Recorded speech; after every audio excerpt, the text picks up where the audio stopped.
Good morning बच्चों। पिछले video में हम लोग धातु अधातु का भौतिक गुण हम लोग देख चुके हैं। अभी हम लोग धातु अधातु का रासायनिक गुण के बारे में हम लोग जानकारी प्राप्त करेंगे। हम लोग को पता है रासायनिक गुण कहते किसको हैं। रासायनिक परिवर्तन और भौतिक परिवर्तन हम लोग ऑलरेडी पढ़ चुके हैं। उसी तरीक़ा से होता है यह रासायनिक गुण। हम लोग वो जाने थे कि जब जिसको छू करके देख करके जो गुण हम लोग को पता लगता है उसको बोलते हैं भौतिक गुण। तो अभी हम लोग यहाँ पर देखते हैं धातु और अधातु दोनों का रासायनिक गुण। तो सबसे पहले हम लोग यहाँ पर देखेंगे धातु का, देखते हैं। यह है धातु, ये किसके साथ रिएक्शन करेगा? सबसे पहला रिएक्शन ये करेगा ऑक्सीजन के साथ। ऑक्सीजन के साथ अभिक्रिया। अभी हम लोग यहाँ पर देखते हैं, कोई भी धातु ले लेते हैं हम लोग, जैसे मैग्नीशियम। मैग्नीशियम को हम लोग ऑक्सीजन के साथ जब रिएक्शन करा देंगे तो वो बन जाएगा मैग्नीशियम का ऑक्साइड। ठीक है, इसको हम लोग बैलेंस कर देंगे तो ये हो जाएगा, ये मैग्नीशियम का ऑक्साइड है। मैग्नीशियम के ऑक्साइड का मतलब जब ये रिएक्शन किया मतलब जलाया गया तो ये बन गया उजला रंग का राख मिलेगा आपको। जैसे हम लोग 7वां क्लास में याद होगा, मैग्नीशियम का जो रिबन था उसको हम लोग जलाए थे, तो जलाने के बाद उसमें से बहुत रोशनी हुआ था और रोशनी के बाद जो राख बचा था वो उजला रंग का था, पाउडर जैसा। उस पाउडर जैसे राख को हम लोग क्या करते हैं, ये एक बीकर है, इसमें हम लोग ये पानी ले लिए हैं। ठीक है, और इस पानी में हम लोग इस राख को डाल दिए हैं और डालने के बाद हम लोग इसको थोड़ा घोल लिए। अब इसमें करते हैं क्या हम लोग कि ये लिटमस पेपर है। ठीक है, लिटमस पेपर जानते हैं, ये कागज़ का टुकड़ा ही है ये, लेकिन वो होता क्या है कि हम लोग इसमें डालते हैं लाल लिटमस को। जैसे मान लीजिए कि ये मेरा ये लाल लिटमस पेपर है। आइए हम लोग इसको लाल कर लेते हैं। जैसे ही ये लाल लिटमस को हम लोग इसमें डालेंगे, ये मान लेते हैं कि ये मेरा लाल लिटमस है। ठीक है, लाल लिटमस को जब इसके अंदर डालें हम लोग, इसके अंदर पानी में, तो जितना दूर का भाग जो पानी में गया उसका कलर कैसा हो गया? वो नीला हो गया। ये इतना दूर का भाग इसका कैसा हो गया? ये नीला हो गया। मतलब हम लोग यहाँ पर देखें क्या कि क्या किया, ये लाल लिटमस को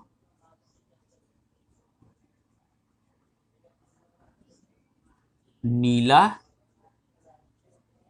कर दिया। ठीक है, लाल लिटमस को नीला कर दिया। कौन कर दिया? ये मैग्नीशियम ऑक्साइड जो घोल है, MgO का घोल। ठीक है, मतलब हम लोग यहाँ पर दो चीज़ देखते हैं, ये धातु है और ये ऑक्सीजन है। ये क्या बन गया था? Magnesium oxide. तो जब धातु और ऑक्सीजन जब आपस में मिला तो धातु का ऑक्साइड बनाया। ठीक है, अब हम लोग यहाँ पर एक चीज़ देखते हैं, ये धातु के ऑक्साइड का प्रकृति कैसा है। प्रकृति का मतलब कि अम्लीय है या क्षारीय। तो अम्लीय और क्षारीय को टेस्ट करने के लिए हम लोग वो लिटमस पेपर लेते हैं। हम लोग यहाँ पर लाल लिटमस लिए थे, लाल लिटमस को हम लोग उसमें डाले इस घोल में। तो डालने पर क्या हो गया, इसका कलर जितना दूर पानी के अंदर गया घोल के अंदर, उसका कलर हो गया नीला। तो ये बताया क्या, इससे हम लोग को रिजल्ट निकला कि ये धातु का जो ऑक्साइड है ये कैसा होता है? क्षारीय। ठीक है, इसलिए कि हम लोग जानते हैं लाल लिटमस यदि चेंज करेगा ब्लू में तो वो कैसा प्रकृति को बताएगा? क्षारीय प्रकृति को बताता है। क्लियर है? हम लोग और दूसरा एग्जाम्पल भी लेते हैं। आप लोग लोहा में जंग लगते हुए देखे होइएगा। लोहा का होता है सूत्र Fe। तो उसमें क्या होता है, लोहा को जब हम लोग खुला में छोड़ देते हैं तो वो ऑक्सीजन और कुछ पानी का जो नमी होता है उसके चलते वो लग जाता है जंग। मतलब Fe + H2O + O2। तो ये क्या बनेगा? लोहा का ऑक्साइड बनेगा, FeO या Fe2O3। ठीक है, तो ये बन गया मेरा, ये लग गया जंग। जंग का प्रकृति कैसा होगा, जब हम लोग उस जंग को पानी में डालेंगे, पानी में डाल करके जब घोल लेंगे, फिर उसके बाद हम लोग जब लिटमस पेपर डालेंगे तो लाल लिटमस डालेंगे, उसका कलर कैसा हो जाएगा, नीला। जैसे ही नीला कलर होगा वो हम लोग जान जाएंगे कि ये धातु का ऑक्साइड जो है इसका प्रकृति कैसा है, क्षारीय है। दूसरा हम लोग और देखेंगे, तांबा का बर्तन घर में होगा ना, तो कुछ दिन हम लोग यदि ऐसे ही रख देते हैं तो उस पर देखते हैं हम लोग हरा हरा हरा हरा कलर लग जाता है। वो क्या है, उसमें भी सेम चीज़ है। कॉपर जो है वो ऑक्सीजन और पानी के बूंदों के साथ रिएक्शन करके वो बनाया क्या क्या, हम लोग यहाँ पर देखेंगे कॉपर का, कॉपर हाइड्रोक्साइड और copper carbonate, copper hydroxide plus copper carbonate यही बनता है। देखिए हम लोग इसको भी देख लेते हैं, फिर हम लोग आगे बढ़ते हैं।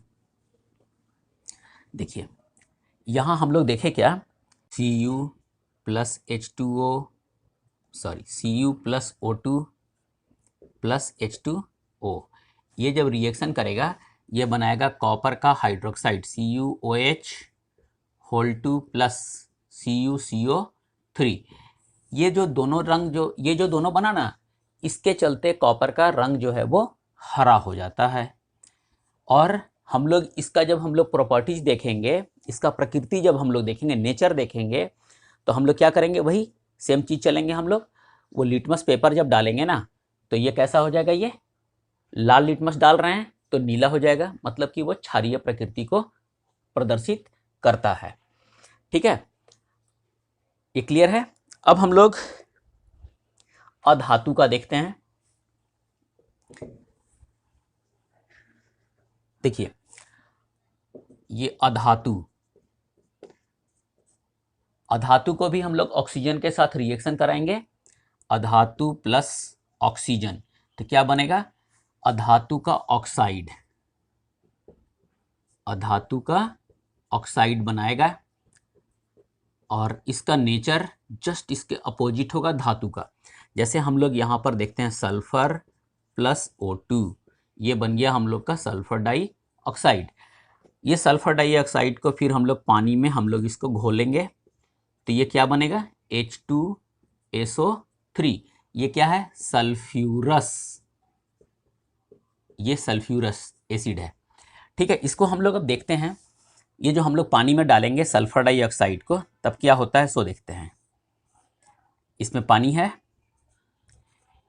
इसको हम लोग करते हैं क्या ना, ये सल्फर को ले लेते हैं, एक उद्दहन चम्मच होता है, ये इस शेप का ऐसे करके बना होता है। ठीक है, इसमें हम लोग इसको लेकर के सल्फर को जलाते हैं, जलाएंगे तो वो गैस निकलेगा, धुआं जैसा होगा। इसके बाद इसको हम लोग ये जार में ले जाएंगे, और जार में ले जाएंगे तो ये धुआं धुआं धुआं धुआं धुआं निकलेगा ये। इसके बाद हम लोग इसको ढक देंगे और इसमें पानी डाल देंगे, पानी डालेंगे तो ये घोल जो है ना, ये धुआं ये इसमें जा करके मिक्स हो जाएगा और ये बन जाएगा H2SO3। अब इसमें हम लोग वो लिटमस पेपर को डालेंगे। ये लिटमस पेपर जब हम लोग इसमें डालेंगे तो इसमें डालें हम लोग, इसका कलर कैसा हो गया, ये लाल हो गया, मतलब blue litmus change into red. तो हम लोग देखें क्या कि ब्लू लिटमस को ये कैसा में बदल दिया, रेड में बदल दिया। इसका मतलब है क्या कि ये कैसा गुण प्रदर्शित करता है, हम लोग को पता है कि जब नीला लिटमस लाल में चेंज हो जाता है तो वो अम्लीय गुण को प्रदर्शित करता है। तो ये कैसा प्रॉपर्टीज हो गया इसका, ये अम्लीय। हम लोग देखें अभी तक कि जो धातु का ऑक्साइड था वो क्षारीय था और जो अधातु का ऑक्साइड है वो अम्लीय गुण को प्रदर्शित करता है। क्लियर है। अब हम लोग इसका दूसरा प्रॉपर्टीज देखेंगे। हम लोग यहाँ पर देख रहे हैं जल के साथ अभिक्रिया कराते हैं कोई धातु का, तो वो क्या करता है, धात्विक ऑक्साइड बनाता है। जैसे सोडियम एक धातु है और ये वाटर है, जल हो गया और ये बना दिया सोडियम हाइड्रोक्साइड, मतलब धातु का ऑक्साइड बनाया, वो धातु का हाइड्रोक्साइड बनाएगा, सॉरी हाइड्रोक्साइड, धातु का हाइड्रोक्साइड बनाया, सोडियम हाइड्रोक्साइड हो गया ये। इसी तरह से हम लोग दूसरा ले लेंगे। हम लोग यदि ले लेते हैं Cu प्लस H2O, Cu मतलब कॉपर प्लस H2O, तो ये क्या बनाएगा, कॉपर का हाइड्रोक्साइड बना देगा ये। और CuOH होल 2, ये क्या है, ये कॉपर का हाइड्रोक्साइड है। मतलब कोई भी जो भी धातु होगा वो धातु का वो हाइड्रोक्साइड बना देगा। हम लोग इसके बारे में ये जान लिए कि यदि धातु होगा तो वो उसका हाइड्रोक्साइड बनाएगा। ये क्या करेगा, लाल लिटमस को यदि हम लोग इसमें डालेंगे तो लाल लिटमस को यह नीला में, लाल लिटमस ये हो जाएगा नीला। यदि हम लोग इसमें इसके घोल में यदि लाल लिटमस को डालेंगे तो उसका कलर वो कर देगा नीला।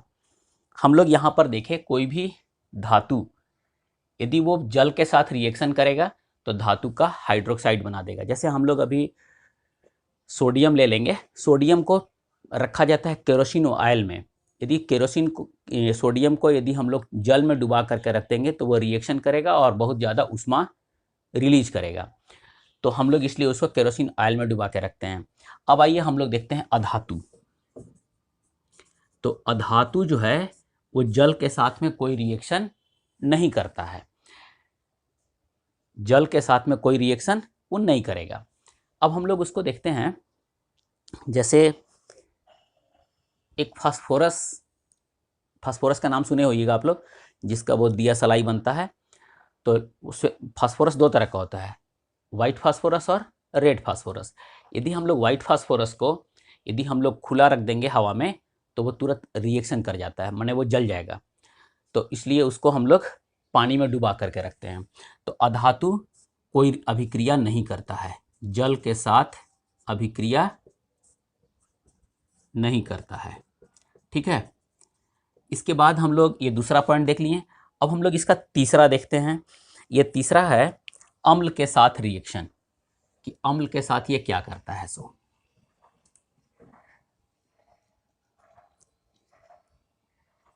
तीसरा प्रॉपर्टीज है अम्ल के साथ अभिक्रिया। हम लोग यहाँ पर इसके बारे में देखते हैं। ये आप लोग को पता होगा अम्ल किसको बोलते हैं। जैसे हम लोग नींबू का है रस, वो भी अम्ल है। ठीक है, तो हम लोग यहाँ पे देखते हैं अम्ल के साथ। तो जैसे हम लोग ले लेंगे जडेन, ये धातु है जडेन, जडेन का मतलब होता है जिंक, जस्ता। और ये हो गया हम लोग का हाइड्रोक्लोरिक अम्ल HCl। तो Zn प्लस HCl ये बनाएगा क्या, ZnCl, ZnCl प्लस H2।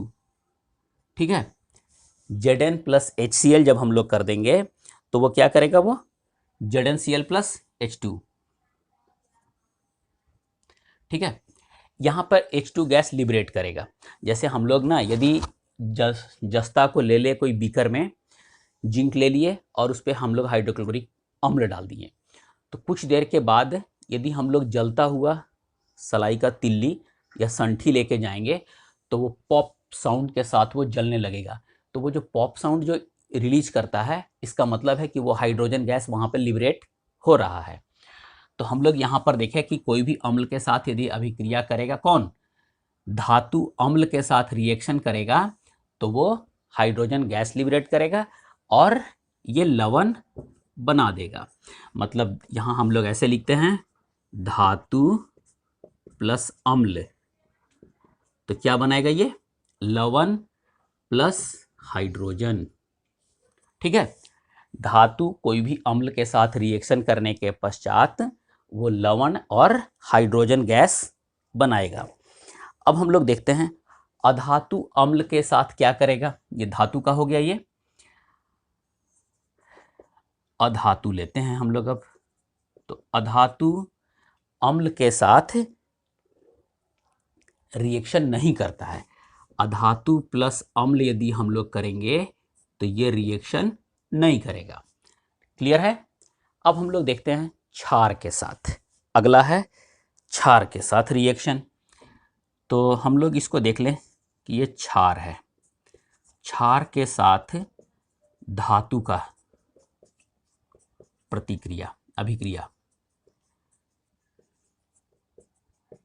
ठीक है, जैसे ही हम लोग क्षार ले लेंगे, जैसे हम लोग यहाँ पर मान लीजिए सोडियम हाइड्रोक्साइड ले लेते हैं। सोडियम हाइड्रोक्साइड ये क्या है, हाइड्रोक्साइड लग गया, मतलब कि वो क्षार को इंडिकेट करता है। हाइड्रोक्साइड मतलब क्षार। तो सोडियम हाइड्रोक्साइड को का हम लोग ले लिए हैं, घोल है, और इसको हम लोग क्या कर रहे हैं कि इसमें हम लोग अल्युमिनियम का पन्नी या अल्युमिनियम का सीट ले जाते हैं। तो क्या होगा, ये रिएक्शन करेगा और रिएक्शन करने के बाद ये हाइड्रोजन गैस ये लिबरेट करेगा। ठीक है, एल्यूमिनेट और हाइड्रोजन गैस को वो लिबरेट करेगा। तो यहाँ भी सेम चीज़, जब हम लोग ना बीकर में ऐसे करके ले लिए हैं, ये बीकर है और बीकर में ये हमारा है सोडियम हाइड्रोक्साइड है, ये NaOH है, और इसमें हम लोग ये अल्युमिनियम का सीट ले जा करके इसमें डुबाते हैं, या छोटा छोटा टुकड़ा टुकड़ा करके इसमें हम लोग डाल देंगे, तो यहाँ से गैस लिबरेट करेगा ये।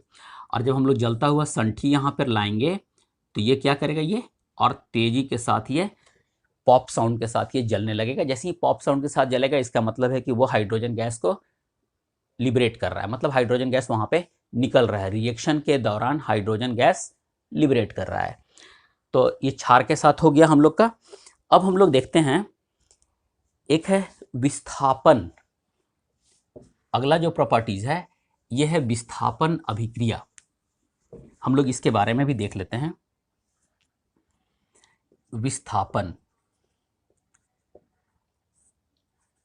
ये विस्थापन होता क्या है, जैसे ये यहाँ पर ये कोई हम ऑब्जेक्ट रखे हैं, ठीक है, और एक यहाँ पे रखा हुआ है। इसको क्या किए, ये चला गया यहाँ पर और ये चला गया यहाँ पर, मतलब स्थान को परिवर्तन कर दिया। तो कौन स्थान को परिवर्तित करेगा, जो ज़्यादा ताकतवर होगा। जो ज़्यादा ताकतवर होगा वो कम ताकतवर को वहाँ से उसको हटाएगा, उसकी जगह को अपने ले लेगा। तो हम लोग उसको बोलेंगे विस्थापन। ठीक है, नाम से ही पता चलता है, इसका अंग्रेजी होता है डिस्प्लेसमेंट, मतलब उसके जगह को बदल देना। जैसे हम लोग एक इक्वेशन लेते हैं, वो इक्वेशन है मेरा CuSO4, इसको हम लोग बोलते हैं, पहले लिख लेते हैं, CuSO4 प्लस Zn। तो ये चला गया ZnSO4 प्लस Cu। अब देखिएगा यहाँ पर ये है कॉपर सल्फेट, ये कॉपर सल्फेट है। इसका रंग कैसा होता है, इसका रंग होता है नीला। क्लियर है ये। अब ये जिंक है, CuSO4 प्लस जिंक।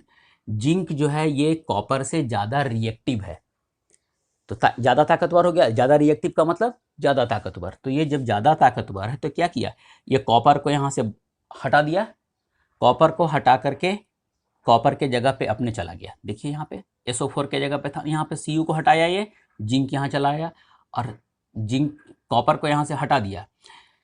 तो ये जो अभिक्रिया हुआ इसको हम लोग बोलते हैं विस्थापन अभिक्रिया।